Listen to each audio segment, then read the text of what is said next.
Shalom, peuple de Dieu, c'est paroles inspirées. Aujourd'hui, nous abordons un sujet intitulé « Ne te décourage pas de dire aux autres que c'est Dieu qui t'envoie ».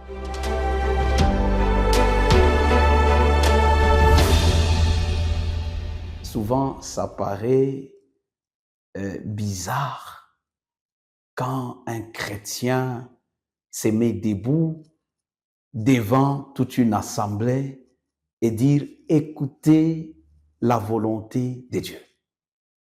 Parfois, c'est non compréhensible. Ça ne passe pas dans la psychologie des gens. Quand c'est un jeune dans la famille qui vient de la part du Seigneur et leur dire « Dieu m'envoie pour la délivrance de notre famille ». Consultons la sagesse de Dieu au travers le page sacré de la Bible. Que nous dit la Bible? Exode chapitre 4, le verset 1 à 2 nous dit ceci. Moïse répondit et dit, « Voici, ils ne me croiront point et ils n'écouteront point ma voix, mais ils diront, Éternel, n'était point apparu. » L'Éternel lui dit, « Qu'y a-t-il dans ta main ?» Il répondit, « Une verge. » Un homme aussi était dans cette position-là.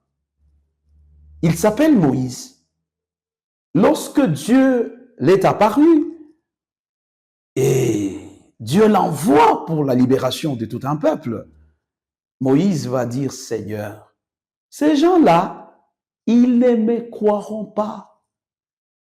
Ils diront que Dieu est apparu, tu l'as vu, tu as parlé à un Dieu, et ce Dieu-là inconnu. » Non. Moïse aussi a interagi de la sorte. Il avait peur comme tu as peur, mais c'est Dieu qui t'envoie. Dieu va dire, qu'est-ce que tu as dans ta main? Une verge. Moïse, pour te dire que c'est moi Dieu qui t'envoie, je ferai des signes. Je ferai des signes. Alors, Moïse n'est pas resté à discuter longuement avec Dieu. Dieu a démontré à Moïse quelque chose et Moïse est parti. Dieu l'a accompagné. Vous êtes la personne que Dieu s'est choisie pour délivrer votre famille. Vous êtes un Moïse et vous avez le bâton dans votre main. Aujourd'hui, le bâton que nous détenons, c'est la parole de Dieu, la Bible. La Bible a toute la sagesse. La Bible a toutes les preuves. La Bible a toutes les solutions. C'est comme quelqu'un qui disait, vous savez, pour trouver la valeur de X, il faut savoir comment péréquationner X. Il faut savoir comment utiliser une formule. Cette Bible détient toutes les formules pour donner le sens à notre vie. Alors, pourquoi jusque-là vous doutez d'avancer avec cette parole?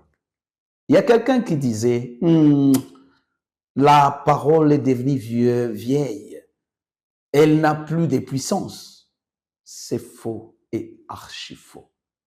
Aujourd'hui, dans ce monde, il y a ceux-là qui croient en cette parole qui est la Bible. Et cette parole leur donne solution à tout. Je crus en cette parole. J'ai accepté les principes qui se trouvent dans cette parole. Je suis en train de voir la bénédiction dans ma vie. Je suis en train d'avancer à coup sûr et certain. Pourquoi ne pas croire en cette parole qui a créé toutes choses?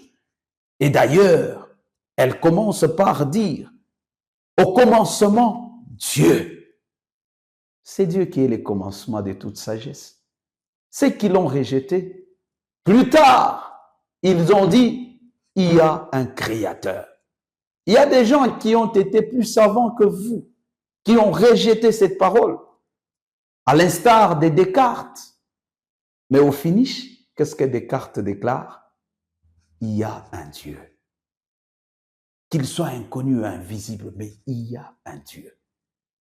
Et les dieux de la parole, les dieux de la Bible, nous dit de nous lever et d'avancer avec cette parole partout et dans toutes les circonstances de nos familles. Il y aura certainement la délivrance. Prions. Seigneur, notre Dieu, notre Roi, nous voulons que tu nous aides à croire en cette parole et vivre le signe de cette parole. Au nom de Jésus. Amen. Aimés de Dieu, avez-vous aimé le message? Faites juste un simple exercice. Likez la vidéo, partagez-la avec les autres. Et surtout, abonnez-vous à notre chaîne YouTube Advent Media. Que le Seigneur vous bénisse.